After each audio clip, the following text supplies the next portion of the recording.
প্রিয় দর্শক, আপনাদের সবাইকে স্বাগত জানাচ্ছি এনটিভির প্রতিদিনের আয়োজন স্বাস্থ্য প্রতিদিন অনুষ্ঠানে। আপনাদের সঙ্গে আছি আমি ডাক্তার সানজিদা হোসাইন।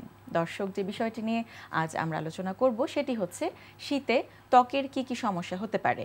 এই বিষয়টি নিয়ে আলোচনার জন্য আমাদের স্টুডিওতে আজ উপস্থিত আছেন একজন বিশেষজ্ঞ চিকিৎসক। চলুন আমরা পরিচিত হই আজকের অতিথির সাথে। ডাক্তার তাওহিদা রহমান ইরিন 1978 সালের নভেম্বরে গাইবান্ধা জেলায় জন্মগ্রহণ করেন। তিনি 2003 সালে ময়মনসিংহ মেডিকেল কলেজ থেকে MBBS ডিগ্রি অর্জন করেন। এরপর তিনি চিকিৎসা বিজ্ঞানে ডার্মাটোলজিতে ডিপ্লোমা ডিগ্রি লাভ করেন। বর্তমানে তিনি শিওরসেল মেডিকেল BD এর ডার্মাটোলজি বিভাগের কনসালটেন্ট হিসেবে কর্মরত আছেন। স্বাগত জানাচ্ছি। ধন্যবাদ ডক্টর সঞ্চিতা।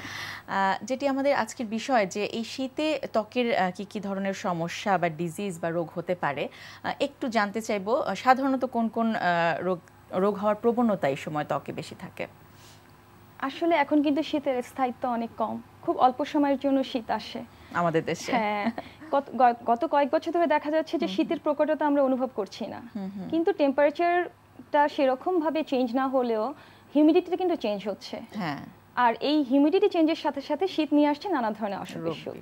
অবশ্যই। এবং কি কি ধরনের আসলে রোগ হতে পারে এই সময়টিতে ত্বকের? শীতে আসলে বয়স্ক থেকে শুরু করে বাচ্চাদের সবার ত্বকই নানা ধরনের অসুখ বিসুখ হয়। তো আমি বয়স্কদের অসুখ দিয়ে শুরু করছি, কারণ যখন আমাদের বয়স বাড়তে থাকে আমরা নিজেদের প্রতি উদাসীন হয়ে যাই। তো বয়স্কদের প্রধান যে অসুখটি হয় এটিকে বলা হয় উইন্টার ইচ। আচ্ছা, কি এটা? এর নাম হচ্ছে জেরোটিক এক্সিমা। স্কিনটা এক্সট্রিমলি ড্রাই হতে থাকে এবং ফেটে ফেটে যায়। নদীর পানি শুকিয়ে গেলে যেমন ফেটে যায়, ঠিক সেরকম ডেট রিভার বেডের মতো স্কিনটা হয়ে যায়। সাধারণত পায়ে হয় অথবা হাতেও হয়। তো জেরোটিক এক্সিমা যাদের টেন্ডেন্সি থাকে, তো আমি যখন শীত আসার আগেই যদি আমি শরীরকে ময়শ্চারাইজার দিয়ে অ্যাপ্লাই করি, একটা ভালো পেট্রোলিয়াম জেলি বা যে কোনো ময়শ্চারাইজার লিপিড কন্টেনিং, তাহলে দেখা যাবে যে শীতের মধ্যে আমার সেরকম ভাবে জেরোটিক এক্সিমাটা হওয়ার সুযোগ হচ্ছে না। আর যদি হয়েই যায় তখন কিছু আমাদের মেজারমেন্ট নিতে হবে। আচ্ছা, তার মানে যদি হয়ে যায় সেক্ষেত্রে আসলে কি করণীয়? কারণ অনেকেই কিন্তু এই প্রিভেনশনের বিষয়টি হয়তো জানবেন না। তারপর যখন রোগের মধ্যে পড়ে যাবেন আসলে কি করবেন তারা তখন? জেরোটিক এক্সিমার সাথে কিন্তু ইচিংটা থাকে, কখনো ব্লিস্টার হতে পারে। আচ্ছা, যদি ব্লিস্টার থাকে তখন আমরা মডারেট পটেন্ট একটা স্টেরয়েড ব্যবহার করব শর্ট ডিউরেশনের জন্য, 15 দিনের জন্য। আচ্ছা, এরপরে ইচিং যদি থাকে তখন আমরা ইচিংকে কন্ট্রোল করার জন্য ওরালি অ্যান্টিহিস্টামিন খাবো। আর ময়শ্চারাইজার তো আছে। আর শুধু যে জায়গায় মানে পায়ে যদি জেরোটিক এক্সিমা হয় শুধু সেখানেই না, আমাদের পুরো শরীরেই আমাদেরকে একটি ন্যাচারাল সমৃদ্ধ কোনো ময়শ্চারাইজার অ্যাপ্লাই করতে হবে। এবং এটি অ্যাপ্লাই করার পরে বা এই ব্যবস্থা নেওয়ার পরে কি ভালো হয়ে যায়, রোগী ভালো বোধ করে? এটি অফ অ্যান্ড অন দেখা যায় যে প্রতি শীতেই আসছে। তো এই জন্য আমি বলেছি যে প্রিভেনশনটা আগে। আমি যদি শরীরটার হাইড্রেশন মেনটেন করি, কোনো হিউম্যাকটেন্ট কন্টেইন ময়শ্চারাইজার অ্যাপ্লাই করি, তাহলে আমার দেখা যাবে জেরোটিক এক্সিমাটা সেই সিভিয়ার ভাবে হচ্ছে না, মানে হচ্ছে কিন্তু কন্ট্রোল করা যাচ্ছে, মানে ম্যানেজেবল, ম্যানেজ করতে পারছে। আচ্ছা, আর কি কি ধরনের সমস্যা হতে পারে? জেরোটিক এক্সিমার সাথে আরেকটি অসুখ আসে, সেটি হচ্ছে নিমোলার ডিজিজ, নিমোলার এক্সিমা। কয়েন শেপ, এটাকে ডিসকয়েড এক্সিমা বলা হয়। কাদের হয় এটি? কোনো বিশেষ গ্রুপের কি বেশি হচ্ছে? হ্যাঁ, ছেলেদের মেয়েদের ক্ষেত্রে 50 থেকে 70 বছর বয়সে, আর ছেলেদের ক্ষেত্রে একটু কম বয়সে হয়। কিভাবে বোঝা যাবে? এটি বলেছি কয়েন শেপ, গোল গোল হয়। অনেকে এটি ফাঙ্গাল ইনফেকশন বা সরিয়াসিসের সাথেও কনফিউজ করে। আমি সরিয়াসিস নিয়ে একটু পরে বলবো, তার আগে নিমোলার এক্সিমা নিয়ে বলছি। নিমোলার এক্সিমাতে শীতের শুরুতে দেখা যায় দানা দানা পানি পানি র্যাশ হচ্ছে, এরপরে এটি ক্রাস্টেড হয়ে যাচ্ছে, এবং শীত যখন শেষ হয়ে যায় দেখা যায় যে একটা শক্ত লাইকেনিফিকেশন হয়ে একটা দাগ হয়ে যাচ্ছে। আচ্ছা, তার মানে এটিকে তো বোঝার আসলে উপায় নেই। যারা জানেন না তারা তখন কি করবেন এই জাতীয় সমস্যা হলে? বলেছি যখন ব্লিস্টার বা অ্যাকুইট ফেজে কোনো মানে ওয়েট ড্রেসিং ব্যবহার করবে। ওয়েট ড্রেসিং একটা ট্রিটমেন্ট প্রোটোকল, এখানে অ্যান্টিবায়োটিক এবং স্টেরয়েড একসাথে মিক্সচার পাওয়া যায়। তো ওয়েট ড্রেসিং দিলে আমার যে ক্ষতটা হয়েছে ওটি শুকিয়ে যাবে। এরপর যখন ক্রাস্ট হবে তখন আমি শুধু টপিক্যাল কোনো অ্যান্টিবায়োটিক ব্যবহার করব।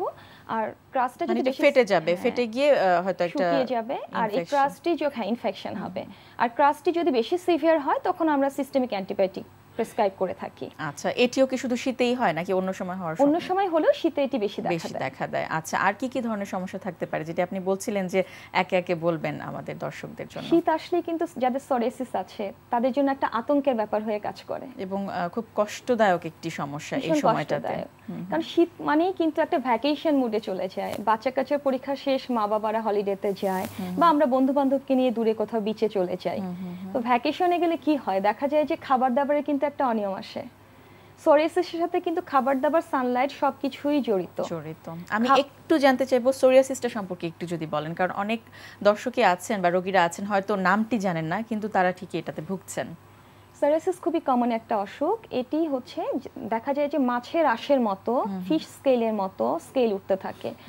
অনেক রকম সোরিয়াসিস আছে, ছোট ছোট চাকা চাকা হতে পারে নিউমোলার এক্সিমার মতো, অথবা এক্সটেন্সিভ ভাবে আপনার পুরো শরীরে এটা স্প্রেড করতে পারে, বা ফোল্ড এরিয়াতেও হতে পারে, সেটিকে আমরা ইনভার্স সোরিয়াসিস বলি। আচ্ছা, আর শীতকালে দেখা যায় যে ব্যাকটেরিয়ার সাথে ইনফেকশন থেকে সোর থ্রোট থেকে একটা সোরিয়াসিস হয়, এটাকে আমরা গোটেড সোরিয়াসিস বলে থাকি। আচ্ছা, তাহলে এই সময়টিতে আসলে তাদের জন্য কি করণীয় যাদের সোরিয়াসিস ইতিমধ্যেই তারা সোরিয়াসিস আক্রান্ত তাদের ক্ষেত্রে? আমি শীতের সাথে যেহেতু রিলেটেড বলছি, যে খাবার দাবারের কথা, সি ফুড বা রেড মিটে কিন্তু সোরিয়াসিসটা ফ্লেয়ার আপ হয়।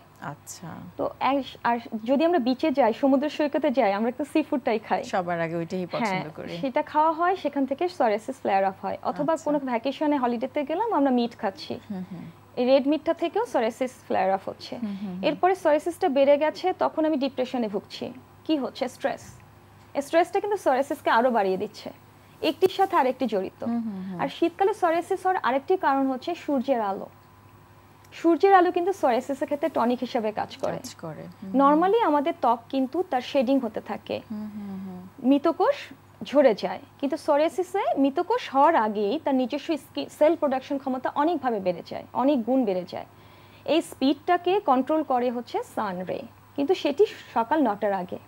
আচ্ছা, ওই সময়টিতে। কিন্তু শীতে আমরা কি করি? গরম কাপড় চোপড় পরি, আর সকালে রোদে তো মানে সকালবেলা বের হওয়ার একটা মানে আমরা ওই লোকটা কেউ সামলাতে পারে না যে সকালে থাকবো না, আমরা ঘরে থাকবো, একটু সকালে পরে রোদ হবে তখন আমরা বের হব। হ্যাঁ, এখানে কিন্তু সেই যে সান আল্ট্রাভায়োলেট রেটা, যেটা তার স্কিনের জন্য মানে সোরিয়াসিসের জন্য টনিক হিসেবে কাজ করছে, নিজে আমরা কিন্তু বঞ্চিত হচ্ছি। এই সকল কারণে শীতকালে সোরিয়াসিসটা বেশি বেড়েছে। আর ড্রাইনেস তো একটা ব্যাপার আছে। এই সময়টাতে স্ক্যাবিসটা কি বাড়ার কোনো সম্ভাবনা রয়েছে? এই শীতে স্ক্যাবিসও বেড়ে যায়, কারণ যেটিকে আমরা খোসপাত্রা বলছি, কারণ হাইজিন মেইনটেইন করে না, গোসলের একটা ব্যাপার আছে।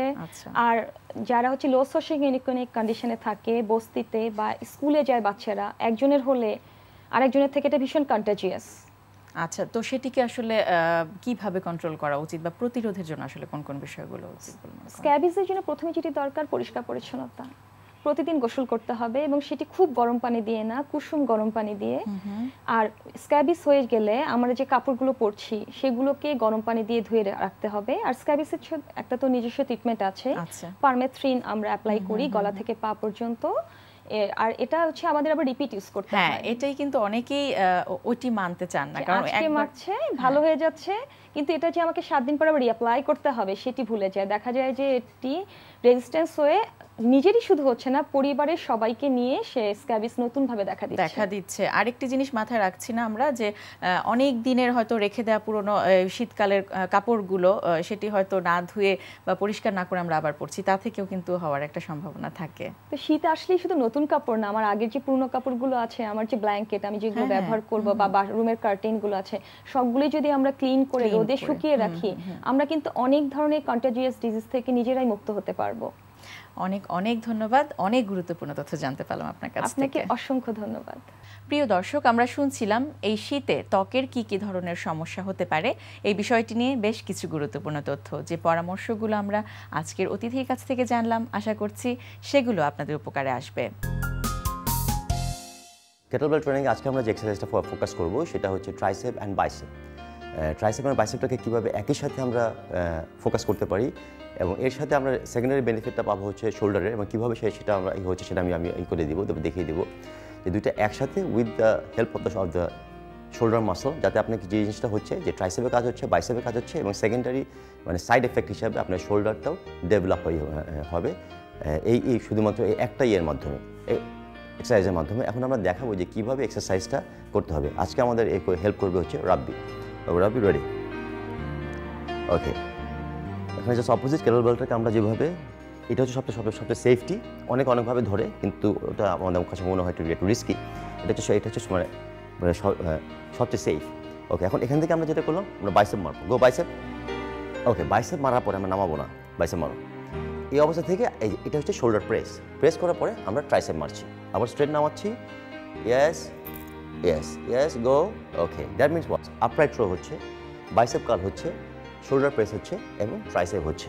কিন্তু যদিও বেসিক এক্সারসাইজটা হচ্ছে আপনার ট্রাইসেপ অ্যান্ড বাইসেপ। ওকে, এখন এইভাবে যখন আমি করছি, এভাবে করতে থাকবেন আপনি 30 সেকেন্ড। ওকে, 30 সেকেন্ড যখন হয়ে যাবে, দেন হোয়াট টু ডু, করার পরে ওকে রাখা, এখন শুধু tricep. Okay, now only do tricep for 30 seconds. Okay, যখন 30 সেকেন্ড হয়ে যাবে, নামাই ফেলো। Okay, then just do the bicep curl. Okay, this is for 30 second. যখন 30 সেকেন্ড হয়ে যাবে, এরপর আবার আগের পজিশনে চলে যাবো, আগের যেটা করো। Go, yes, go again, yes again,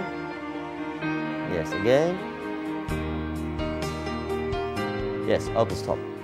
okay, that means কি হচ্ছে যে প্রথমে ট্রাইসেপ বাইসেপ 30 সেকেন্ডস, এরপরে ট্রাইসেপ 30 সেকেন্ড, এরপরে বাইসেপ 30 সেকেন্ড, এরপর ট্রাইসেপ বাইসেপ 30 সেকেন্ড। তার মানে কি 2 মিনিট প্রোগ্রাম।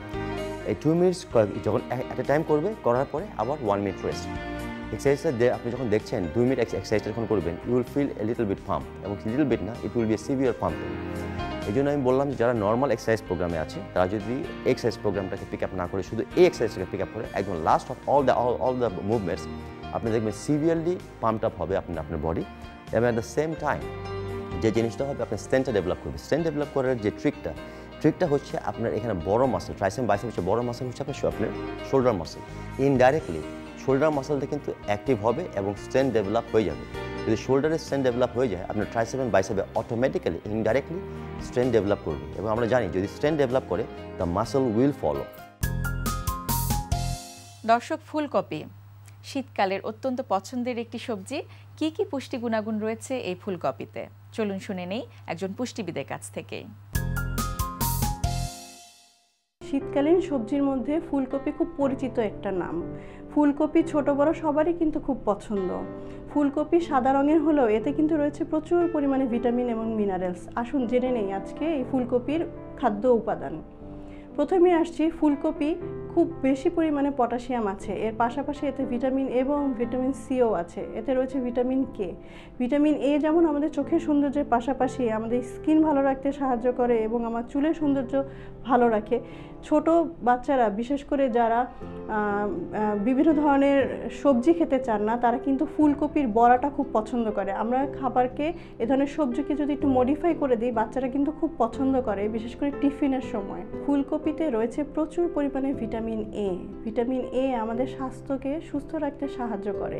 এটি অ্যান্টিঅক্সিডেন্ট আমাদের শরীরে রোগ প্রতিরোধ ক্ষমতার পাশাপাশি আমাদের রোগ প্রতিরোধ ক্ষমতাকে অনেক বেশি বাড়িয়ে দেয়। ইদানিং আমাদের শরীরে যে মরণব্যাধি ক্যান্সার বাসা বাঁধছে, এটার মেইন কারণ কিন্তু আমাদের রোগ প্রতিরোধ ক্ষমতা কমে যাওয়া। তো সেই রোগ প্রতিরোধ ক্ষমতাকে আমাদের বাড়িয়ে তোলে এই ধরনের সবজি। বিশেষ করে ভিটামিন এ এবং ভিটামিন সি এই ধরনের পুষ্টি গুণাগুণ যে ধরনের সবজিতে আছে, বিশেষ করে এই ফুলকপি কিন্তু আমাদের স্বাস্থ্য ভালো রাখতে সাহায্য করে। এতে প্রচুর পরিমাণে ফাইবার আছে এবং এতে কিন্তু ক্যালোরিও অনেক কম। 100 গ্রাম ফুলকপিতে আমরা পেয়ে থাকি শুধুমাত্র 31 কিলো ক্যালোরি। বড়রাও কিন্তু অনায়াসে তার মেনুতে এই ফুলকপি রাখতে পারেন। ভাজি করার পাশাপাশি এই শীতের সময় উষ্ণ স্যুপের মধ্যে আমরা কিন্তু হাফ বয়েল ফুলকপি রাখতে পারি, যা আমাদের শরীরের পাশাপাশি আমাদের হার্টকে ভালো রাখতে সাহায্য করে। যদিও এটি সাদা রঙের একটা সবজি, কিন্তু এতে কিন্তু আমাদের হার্ট ভালো রাখার একটা উপাদান রয়েছে। খেয়াল রাখতে হবে এই ফুলকপি খুব বেশি বয়েল করা যাবে না, হাফ বয়েল করে খেতে হবে, তাহলেই পাওয়া যাবে এই ফুলকপির যথাযথ পুষ্টি গুণাগুণ। দর্শক, স্বাস্থ্য প্রতিদিনের আজকের হেলথ টিপস।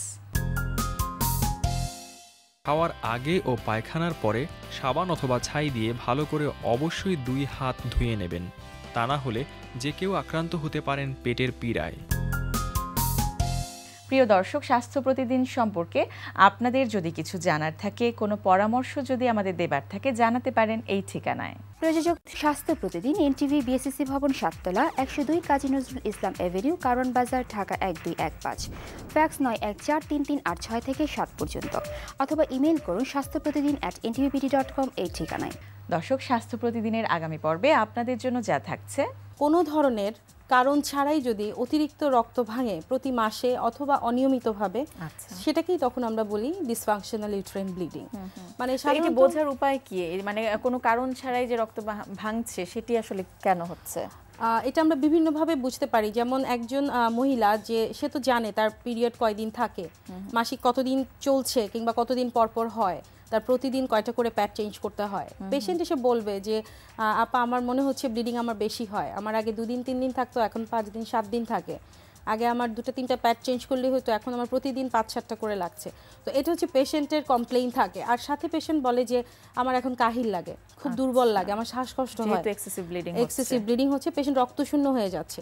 তখন দেখা যায় যে এই পেশেন্টগুলো actually most of the time দেখা যায় যে মেডিসিন স্পেশালিস্টদের কাছে ঘুরে আমাদের কাছে আসে, কারণ তাদের ওই রক্ত যাওয়াটা তাদের কাছে কোনো প্রবলেম মনে হয় না। তাদের কাছে মনে হয় আমার শ্বাসকষ্ট হচ্ছে, আমার পালপিটেশন হচ্ছে, বুক ধড়ফড় করতেছে। এই জিনিসগুলো তাদের কাছে অনেক বেশি, যে আমি কাজ করতে পারতেছি না। কারণ আমাদের মোস্ট অফ দ্য মানে আমাদের সোসাইটি অনুযায়ী আমাদের ম্যাক্সিমাম পেশেন্টরা থাকে হচ্ছে হাউসওয়াইফ। তারা এমন একটা সময়ে মেডিসিন স্পেশালিস্টদের কাছে যান যখন তারা ঘরের কাজ করতে পারে না।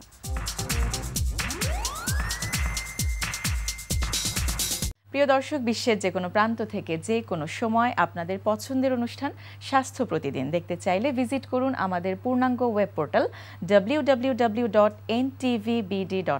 আজ এ পর্যন্তই।